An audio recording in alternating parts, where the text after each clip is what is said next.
passionate, driven, enthusiastic, euphoric. This is who we are as entrepreneurs.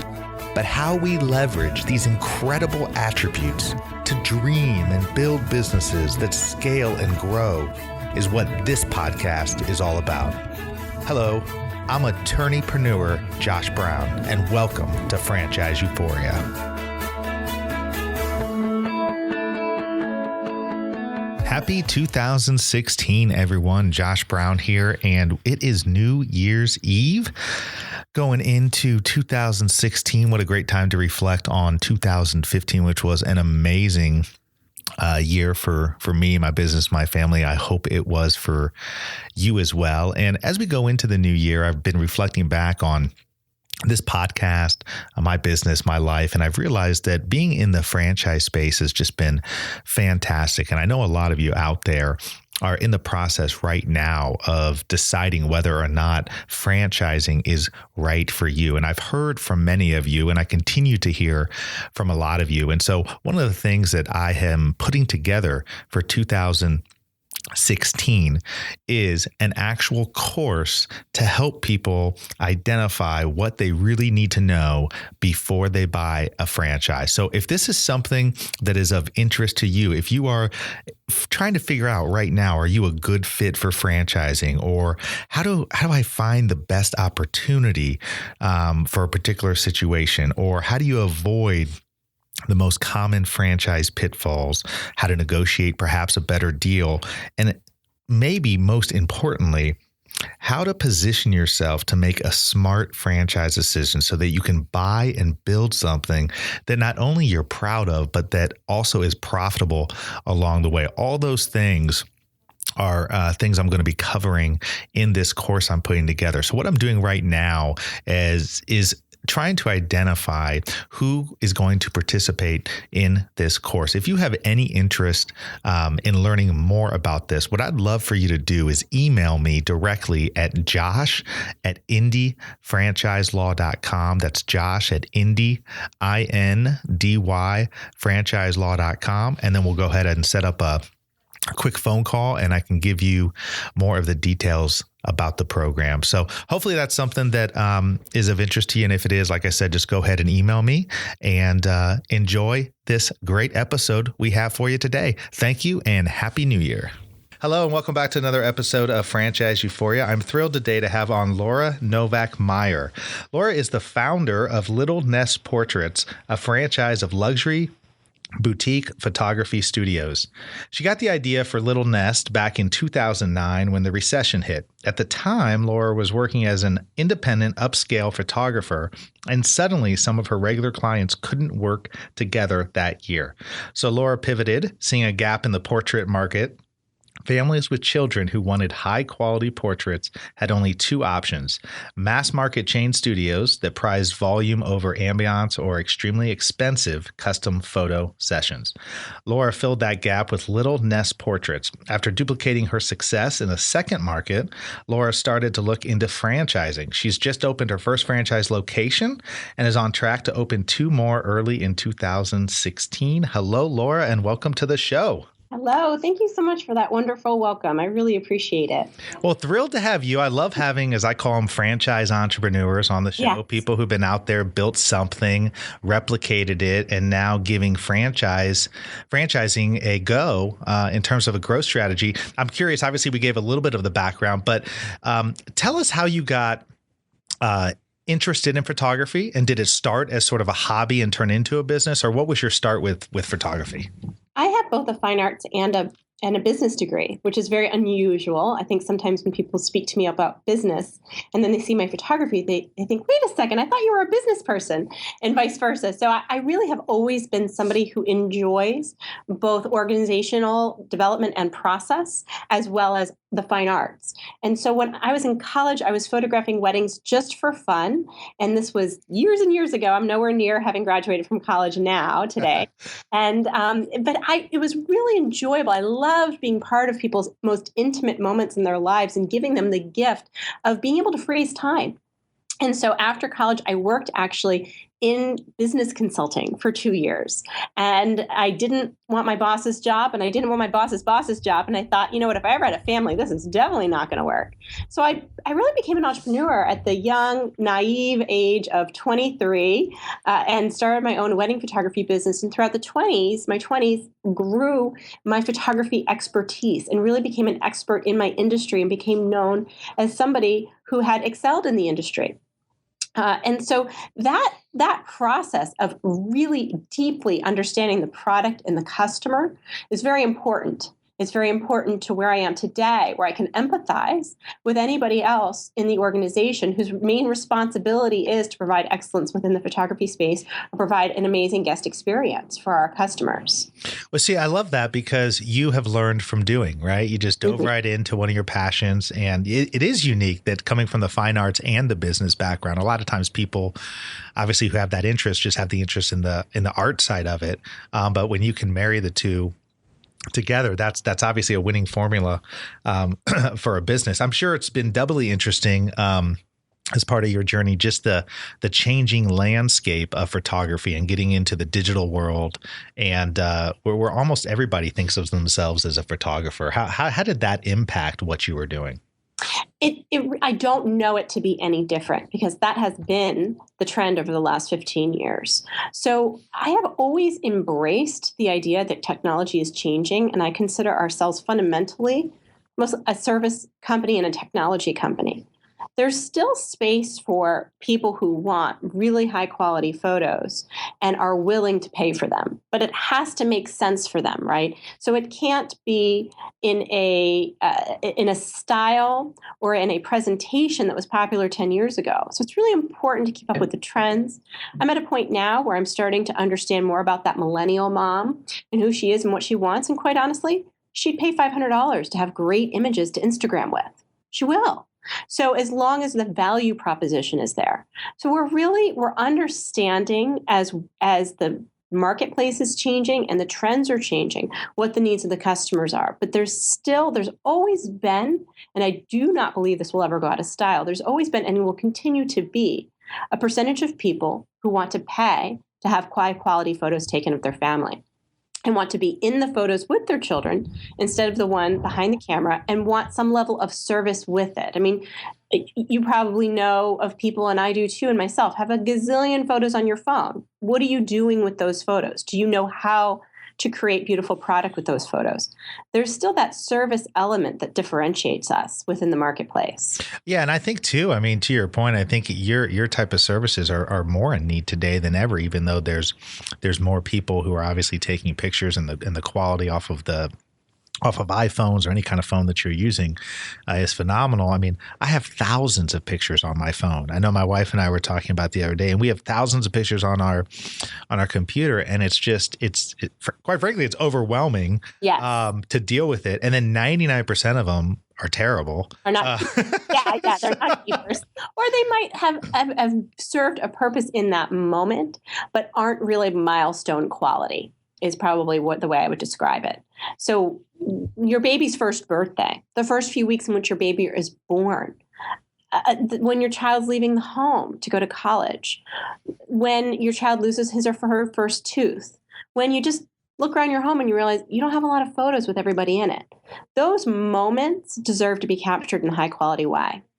And then there's going to be those other moments. So you're on vacation, or there's a holiday. It's Christmas time that you and I are speaking right now, and maybe there's an holiday event near your area that you just doesn't really matter if the photos are good quality or not. You really just want to capture that memory, and that's what's great about the phone. Yeah, absolutely. And well, so tell me this. I mean, franchising, as we all know, is all about the business model, the underlying model. I'm curious how you fine-tuned your model. Maybe you can tell us a little bit of your time through your 20s in which you were just getting this going. And I'm sure, as in with all businesses, you throw a lot of things up against the wall. You see what sticks. You got to pivot. You got to maneuver. You got to switch some things. All of that, I'm sure, was the case with your business as well. I'm curious how you went from there into the franchise model, and sort of what things maybe you used to do that you're not now doing in an effort to just fine tune the model. Sure. I mean, if you had told me in my 20s that in my late 30s I'd be franchising my business model, I would have laughed at you, bought you a drink, and told you I had a bridge to sell you. I mean, this was definitely not the plan. But over time, I realized that franchising wasn't just about fast food. It was about upscale fitness concepts. It was about upscale fashion concepts. There was a lot of women-focused brands out there that were doing really, really well. So when we thought about how we could grow and scale, and over the years, taking what I knew about the industry and how to service the high-end client in a scalable way took me years to deconstruct. It was something that kind of came natural to me as an independent photographer to put that into systems and processes and online training and certification programs as we have in place now. What took me years, it was really challenging because it was something I just intuitively did. It was like, could you write out how to get into your car and drive? No, you just do it. And to a certain extent, that was my MO as an independent photographer. And then just, again, trying to deconstruct what made that successful took me a long time. Now, did you work with outside consultants to help you fine tune your model, or did you just do it through the school of hard knocks of trial and error? Yeah, school of hard knocks, like opening a studio and rolling out a training program and then realizing that maybe a piece was missing or that this particular aspect of the system wasn't going well, or getting through 3 or 4 point of sale systems until we have the right one that automates customer touch points in a way that feels really personal to the guest. And then opening another studio and having everybody go through online training and just seeing if I can train people that way and figuring out what was missing and then retraining them and having workshops in place that provide continuing education. We do open critiques once a month with our photographers who have gone through certification programs, and those are online. We do those through GoToMeeting. And to provide that ongoing support and continuing education to challenge the photographers. So this is all School of Hard Knocks. I don't know if a consultant could have helped us with that. We do have a franchise consultant that we love and helps with the mechanics of being a franchisor. But I think to a certain extent, it is important for franchisors to not franchise too early. Because if I had franchised 5 years ago when I saw, we're making money at this, but maybe those aspects of the business were not completely figured out yet, I think we would have been doing our franchisees a disservice. So having a couple of company-owned locations where we've rolled things out remotely as if we were supporting them, not necessarily them being company-owned locations, I think was very important. And one of our company-owned locations is about 45 minutes from my house, and I have 2 very young children. So that has really forced me to figure out how I can support my locations remotely. And it's really been a great transition into franchising, which was my original intention was just to be able to see my kids at night, or not get phone calls all throughout the weekend. Well, it's interesting because, most of the time when I speak with new franchisors, it's very rare that the entrepreneur who created the franchise, you as an example, thought of franchising initially. Very few people do. Usually it's somebody who comes and says, hey, is this franchised? Or are you going to franchise? And then that sort of piques the interest, or it's some other event that piques the interest. But I think it's really smart what you did. And I see a lot of times people franchising their business way too early. I mean, it's very rare that if you're in the type of business where you actually have whether it's a retail location or a physical type location, it's very rare that you should franchise until you have at least 2 locations up and going.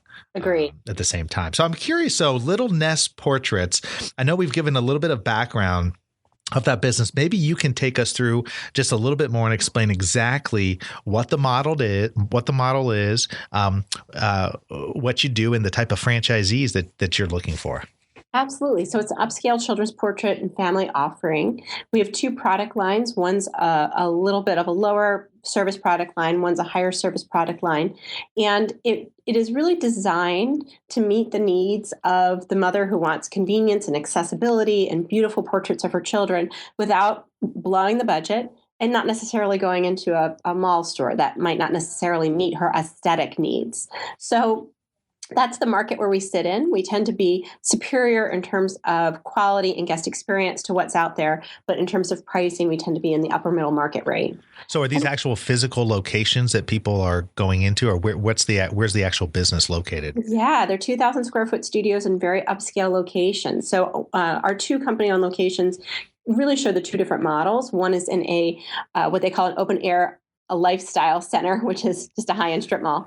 Yeah. And it's, yeah, right. We're next to a Gap. We're in with a Whole Foods. We're in with actually another franchisee opened up of a Scout and Molly's, which is another really great women-focused growing franchise. You may have heard of them. They're in with us, Banana Republic. Really great national and local businesses are in that center. That's probably our more likely type of location. And then we're in a very high-end downtown in the Philadelphia suburbs in Wayne, Pennsylvania, near Villanova University. And so those two locations are about 2,000 square feet.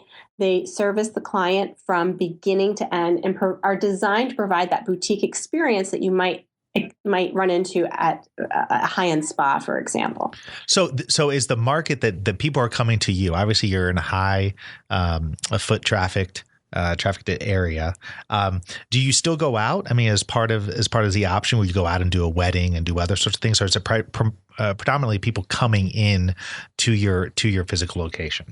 So it's no event photography. It's only family and children photography. So we do not photograph events. That's not our niche. Our niche is absolutely that family and children offering. And we will go to people's homes, or we will go on location, but that's more of our premium priced offering. Our standard offering is in studio, and we style our studio as if you're in a magazine set. It doesn't look like you're in a photo studio. Really? Yeah. So there's like antique doors leaning up against the wall. There's hand-painted wallpaper. We have a live wall in one of our locations that's getting installed. So like a wall with all greens coming out of it, like live plants. That's cool. Stuff. Yeah, that you can be photographed in front of. So it's really, again, designed where you walk in, you'd be like, oh my gosh, is this a Pottery Barn set? Like that's what we want people to feel like when they walk in. So it's very cool studio environment. So we don't have that many objections from people coming into the studio. People like it. It's part of the experience. Not everybody's home is great to be photographed in. So we find that people coming to us just guarantees that we're going to get that right background and the right lighting for them. Well, see, I love that. I mean, we just had family pictures not that long ago, and I was thinking to myself when the photographer came out, and this particular person came out to our house and did a great job, but then you're stuck with the environment you're in. And so, I mean, granted, there's a creative element to that, right? You gotta work with what you're given, but in your model, you take that guesswork out of it. Yes. So that everybody's going to get a high quality session as opposed to trying to make something work where it may not otherwise. Yeah, I mean, even a beautiful $1 million home might be dark on the inside. It might have a lot of dark stonework, or it might be an older home. And so that might not make the best location. When you see the photos, maybe the lighting wasn't that great, or the background was kind of dreary. Not because it's not a beautiful location, but that's just the way it transpired in photographs. So we really are able to control the product quality by doing mostly in studio. I'll also say that in-home sessions are great for certain ages, but not all ages. The benefit of the studio is that there are 4 walls. So if you have a very busy toddler who only wants to, show you his room, that can be a little distracting. Walls, they really can't go anywhere, which is nice. But we do offer on location and on home. It's within our top level of certification of photographers. We have 3 levels of photography certification, and people can pay a premium to have a photographer come out to their home. But for the most part, that in-studio look is what makes us different. It is what differentiates us, because most photographers don't have a space like that. Yeah. And that the aesthetic is what we're known for, that bright background, that cheery cheerful modern aesthetic. It trends in the areas that we're in. And then are you constantly updating the backgrounds? Constantly. Okay.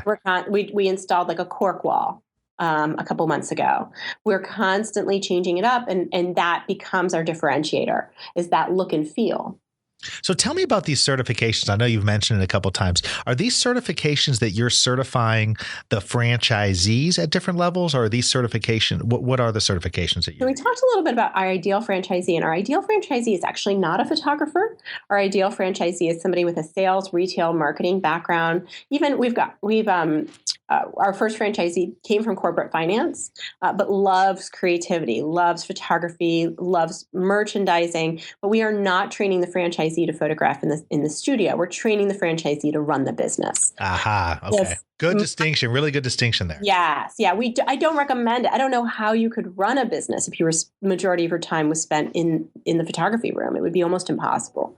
So we provide certifications online and assignments and critiques and technical assessments that are submitted to us for certification remotely, and the franchisees' employees go through those certification programs. So much like a Goddard might have a business owner that owns a Goddard. Goddard then certifies their teachers. And so you do have to be careful of that joint employer line. I'm sure that's what's probably going through the back of your mind right now as an attorney. But because it's very black and white in terms of the technical skills we're providing the photographer, they can go through our training programs without a problem. No, I think that's really interesting. I think that's a smart way to do it. And yes, that's exactly what Goddard does. And I'm curious with your franchisees. I mean, how do you help them, or how do they go about finding the good employees? Because obviously in this business, you're looking for somebody who has a photography background as an employee, not as a franchisee, correct? Yeah, so they fill out as part of the interview process, they fill out a technical assessment, a technical quiz that they have to submit with their portfolio. But I'm sure this is not going to shock you, but there are a lot of really talented artists out there that can't run a business. Yeah. So those are great employees. They come in, they do a great job, they're very talented. They follow the process, and then somebody else sells for them, and somebody else sells the product, and somebody else services the product, and their main responsibility is being a really, really good photographer.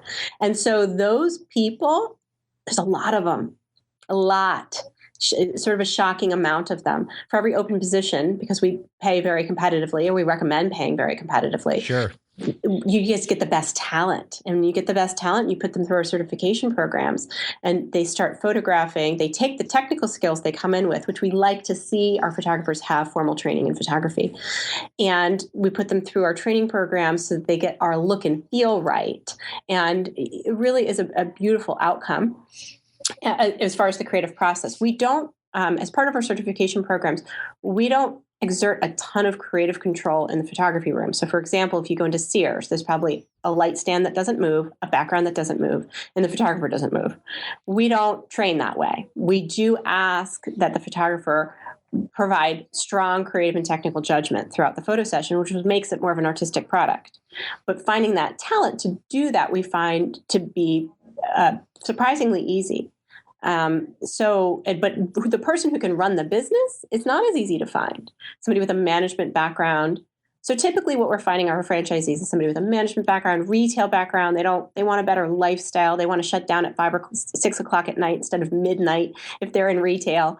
And they love families, love children, and have a passion for photography, maybe just as a hobby, or they have an interest in it, or they just love it.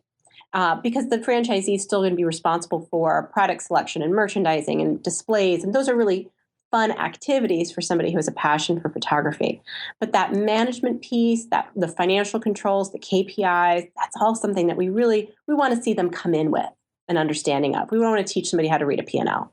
No, that's great. And it sounds like, your process is very organic, and obviously you're getting in, and you are in to the franchise space. I'm curious, in terms of your growth plans, are you looking to grow sort of in and around the Philadelphia region, or even beyond that, but you're going to start in that region? We're really growing into the New York region first, which is sort of interesting. Okay. So our first location opened up in Montclair, New Jersey, which is so exciting to see us outside of New York City. I think it's absolutely where we should be. We are getting great inquiries from major markets. We're only really talking to people at this point east of the Mississippi. So we're looking to open. We may open 2, and there's a third that may sign pretty soon. That would give us 3 spring opens of 2016. And then we would open as many as 5 in late 2016, and then potentially open 10 to 15 more in 2017. So it's really, I'm sure, again, you've spoken to so many franchisors and had experience for yourself that there is that line between you want to grow because the franchisees need to benefit from brand recognition and economies of scale, but you don't want to grow so fast that they that you can't support them. So it's finding Well, I that. like to say, look, not to interrupt, I like to say there's franchise graveyards filled with franchisors that have expanded way too fast. Way too fast. If you look across the board, if you look across all franchising, which as we know, goes across the entire economy, the vast majority of franchisors that are successful for the long term apply the slow and grow, growth model, where just like what you're saying. So I think that's a really, really smart thing that you're doing, because too often, and I see this in litigation and other avenues, where people they try to grow as fast as possible. And then what happens is the tweaks that you need to make along the way get exacerbated by the number of franchisees that you have. And if you don't have the right team in place, you don't have the right support in place, and you can't identify those things as you grow slowly, then you have a lot of really ticked off people. Yep. And the whole thing can implode on you. Yeah. Oh, I can't even imagine, but I could absolutely positively see that. And you meet some of those franchisors that are just like, go, go, go. And you just think, oh my gosh, that sounds so stressful. But I think that, and again, I have kids at home. I mean, I have balance needs too. So it is that balance of making sure that our franchisees are part of something that's moving, so that they're not just hanging out there, with a brand that's not recognizable in their area, right? But then also making sure that we can make those tweaks, that we have the support system for them. And opening up 2 company-owned locations in 6 years was very, very happy with that. Yeah. I could have easily opened up a couple more company-owned locations, but I really didn't want to grow until I felt like we had that foundation right. And now, and duplicating in 2 different locations, which would prove to me that we had it right. So that needed to happen for my own integrity's sake. But I think it really comes down to the motivation of the franchisor, right? Those grow fast people they tend to be a little bit more, I'm going to win. I'm here to take over the world. It's about me. It's right? really the investor model is what that you have to grow that fast. I mean, there are businesses that they'll try to open up 200 locations, but they're usually owned by equity firms. Yes. And so that's a very different model from what you're doing, from the type of people that I typically work with, where it's not that case. I mean, in that case, they have a lot of capital to work with, and there's a lot of pressure to show a return on that capital as quickly as possible. Whereas what you're doing is you're trying to build something slowly over time, and as you're building it out, you're creating more and more and more of the foundation from which you can build. And so it's very, very 2 totally different processes, for sure. Totally different. And also my motivation is very much to see other people be successful. That's what it's come down to for me. Yes. I could have 2 company-owned locations and do very well and be done growing, right? But I'm growing because it helps the people in my organization have a career path, have more to move towards. Motivated people need to know what the growth opportunities are. And it's because what I've done in my local market in the Philadelphia area, and what we've done as a team, has benefited so many people and given so many people a great job. It would be amiss to not see that happen in other markets. No, so it's very that's great. That motivation. Yeah. No, that's great. I kind of have internal. No, that's okay.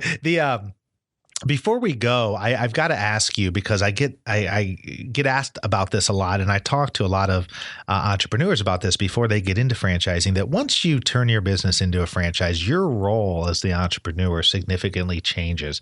Yeah. I'm curious how that was for you and what that experience was like. I mean, slightly shocking, but I think that I moved from an independent photographer to a retail CEO.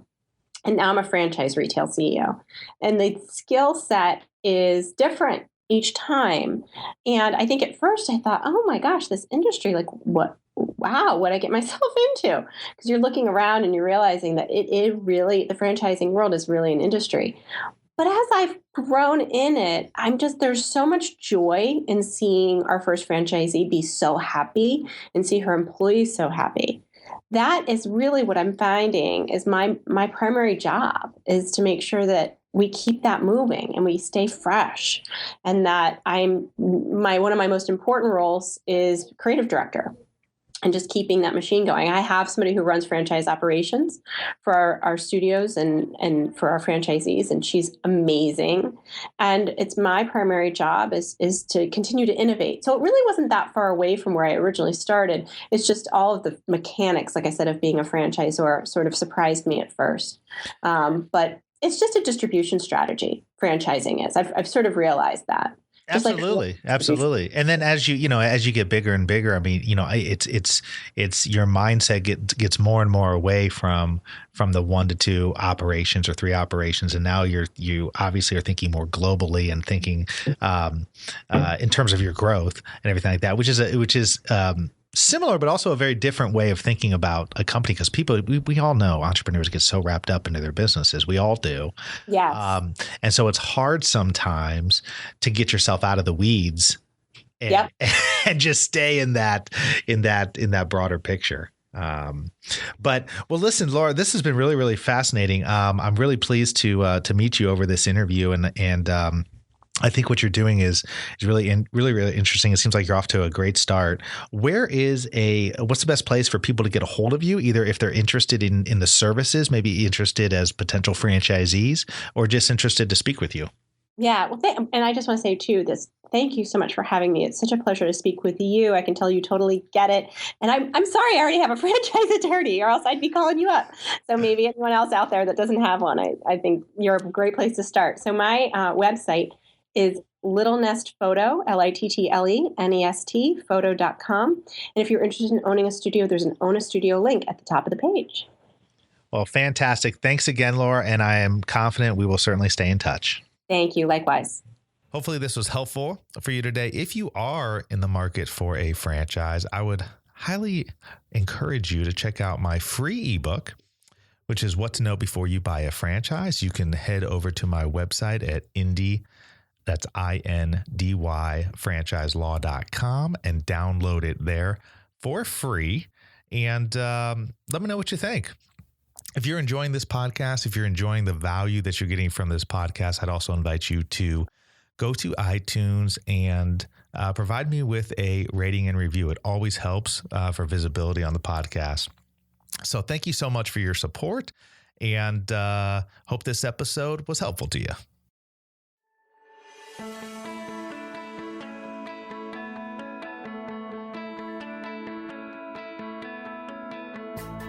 Thanks for being with us today on the Franchise Euphoria podcast. If you enjoyed this episode, please be sure to go to iTunes and provide a review. Also, please remember that although Josh Brown is a licensed and practicing attorney, nothing contained in this podcast should be construed as legal advice, because it is not. The information contained in this podcast is general and educational in nature, and none of it should be relied upon as legal advice. That being said, if you have questions for Josh and would like to contact him, please email him at josh@franchiseeuphoria.com. Thank you so much for listening, and we hope you tune in to our next weekly episode.